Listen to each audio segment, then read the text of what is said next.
নমস্কার, Shampa special in cooking এ সবাইকে অনেক স্বাগত আর ভালোবাসা জানিয়ে আবারও একটা নতুন ভিডিও শুরু করছি। আশা করি তোমরা ভালো আছো। আজকের রেসিপি হলো বাঙালি চিকেন কষা, যেটা আমরা সবাই মোটামুটি খেতে ভালোবাসি। তো আমি একদম সহজভাবে চেষ্টা করেছি এই চিকেন কষাটা বানানোর। চলো তোমাদের সঙ্গে শেয়ার করি, দেখো রেসিপিটা তোমাদের কেমন লাগে। আশা করি ভালোই লাগবে। বাজার থেকে 700 গ্রাম পরিমাণে চিকেন নিয়ে এসেছি, আর সেটাকে কাঁচা অবস্থায় ধুয়ে নেব। আমি একটু ভিনিগার আর একটু জল মাখিয়ে 5 মিনিটের জন্য এটাকে ছেড়ে দিই। 5 মিনিট ধরে এটাকে ভালো করে কচলে কচলে ধুয়ে বারবার জল পাল্টে চিকেনটাকে ধুয়ে নিই। ভিনিগার দিয়ে চিকেন ধুলে চিকেনটা একদম সুন্দর পরিষ্কার হয়ে যায়, আর কোনো রকম নোংরা এতে থাকে না, গন্ধও থাকে না। লেগ পিস গুলো একটু বড় হওয়ার কারণে একটু চাকু দিয়ে কেটে কেটে নিচ্ছি, তাতে মশলাগুলো ভালোভাবে ঢুকবে আর ভালোভাবে গলেও যাবে। আর চিকেনটা পরিষ্কার করার পরে এর সঙ্গে আমি একটু পরিমাণ মতো নুন আর একটু হলুদ মাখিয়ে কিছুক্ষণের জন্য ঢাকা দিয়ে রেখে দেবো। 5 থেকে 7 মিনিট এটাকে ঢাকা দিয়ে রেখে দেবো, যাতে এর ভেতরে নুনটা ভালোভাবে ঢুকে যায়।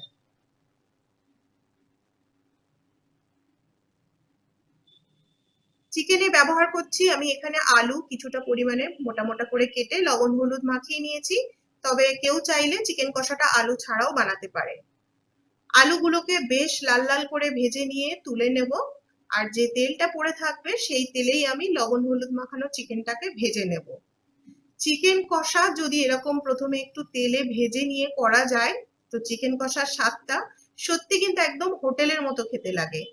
একবার যারা বানিয়ে খাওনি এরকম ভাবে চিকেন কষা, আমি রিকোয়েস্ট করব বানিয়ে দেখো, আশা করি ভালোই লাগবে। তো 30 ভাগ মতো চিকেনটাকে ভেজে নেব, আর অপর দিকে মোটা মোটা করে পেঁয়াজগুলোকে এরকম ভাবে কেটে নেব। পেঁয়াজ রসুন আদা যা যা চিকেনের জন্য লাগবে এই সময় তৈরি করে নেব। পেঁয়াজগুলোকে এরকম স্লাইস করে কেটে নিয়ে হাতের সাহায্যে যদি একটু পেঁয়াজগুলোকে ছাড়িয়ে নিই, তাহলে কিন্তু বোঝা যাবে কতটা সুন্দর পেঁয়াজগুলো কাটা হয়েছে, দেখলেই বোঝা যাবে।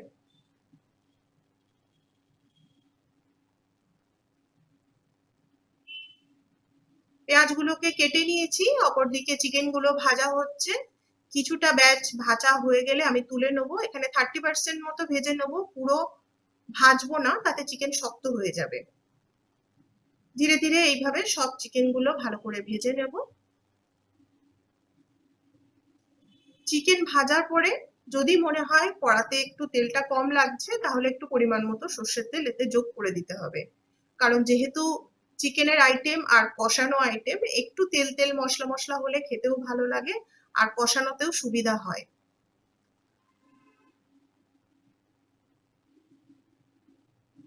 তেলের মধ্যে যোগ করব কিছু ফোড়ন। এখানে আমি নিয়েছি তেজপাতা, একটা বড় এলাচ, দুটো ছোট এলাচকে ফাটিয়ে নিয়েছি, 3-4টে লবঙ্গ আর একটা ছোট্ট দারচিনি। ফোড়নগুলোকে তেলের সাথে একটুখানি নাড়িয়ে চাড়িয়ে নেব। যখন বেশ সুন্দর একটা ফোড়নের গন্ধ বেরোবে, সেই সময় আমি ধীরে ধীরে এতে যোগ করব পেঁয়াজ কুচিগুলো। পেঁয়াজটাকে কিন্তু হাই ফ্লেমে মোটামুটি লাল রং ধরা পর্যন্ত ভালো করে নাড়তে থাকবো।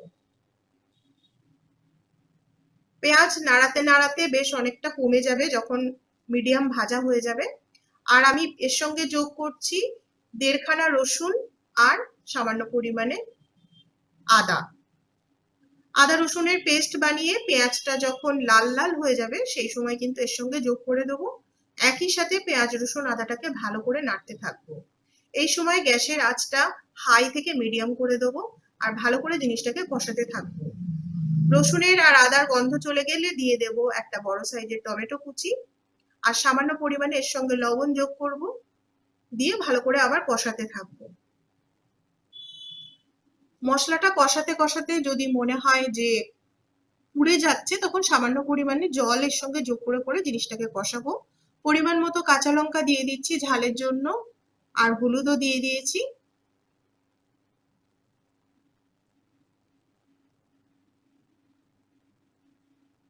দিয়ে দিচ্ছি 1 টেবিল চামচ জিরের গুঁড়ো, 1/2 টেবিল চামচ কাশ্মীরি লঙ্কার গুঁড়ো, আর একটুখানি টেস্টের জন্য চিনি দিচ্ছি। চিকেন কষাতে একটু সামান্য পরিমাণে চিনি লাগেই, তাতে স্বাদটা ভালো হয়। সামান্য পরিমাণে আবারও একটু জল দিয়ে দিয়ে পুরো জিনিসটা ভালো করে কষাবো। মশলা থেকে যখন বেশ তেলটা ছেড়ে দেবে, তখন ভেজে রাখা চিকেনগুলো এই মশলার সঙ্গে দিয়ে আবারও ভালো করে কষিয়ে নেবো।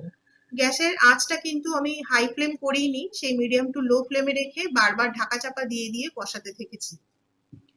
যখন কষানো প্রায় মাঝ পর্যায়ে সেই সময় ভেজে রাখা আলুগুলো এর সঙ্গে দিয়ে দেবো, দিয়ে আবারও কিন্তু ঢাকা চাপা দিয়ে দিয়ে কষাতে থাকবো, আর অল্প অল্প করে এর সঙ্গে একটু গরম জল যোগ করতে থাকবো।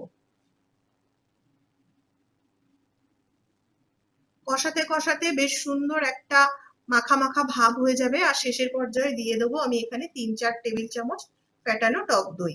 টক দইটা দেওয়ার সাথে সাথেই কিন্তু গ্যাসের ফ্লেমটা একদম কমিয়ে দিতে হবে, না হলে দইটা ফেটে যেতে পারে। দইটা দেওয়ার পরে আরো 5 থেকে 7 মিনিট ভালো করে লো ফ্লেমে কষিয়ে নেব জিনিসটা। আর এখানে একটা জায়ফলকে এরকম ভাবে একটা গ্রেটারের সাহায্যে গ্রেট করে উপর থেকে দিয়ে দেবো, সামান্য পরিমাণে, খুব বেশি না, 10 ভাগ মতো এর থেকে গ্রেট করে নিয়েছি।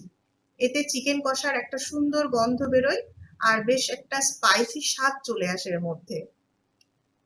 চিকেন কষা অলমোস্ট রেডি, তেল ছেড়ে দিয়েছে। এবার উপর থেকে 1 কাপ পরিমাণে গরম জল এর উপরে দিয়ে দেবো, আর একদম শেষের দিকে দিয়ে দেবো গরম মশলা।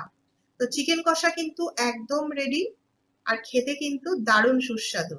রেসিপিটা কেমন লাগলো অবশ্যই কিন্তু তোমরা কমেন্ট সেকশনে জানিও। যদি ভালো লেগে থাকে তাহলে একটা লাইক করে পাশে থেকে যেও। চলো তাহলে তোমাদের সঙ্গে দেখা হচ্ছে পরের ভিডিওতে। তোমরা খুব ভালো থেকো, সুস্থ থেকো।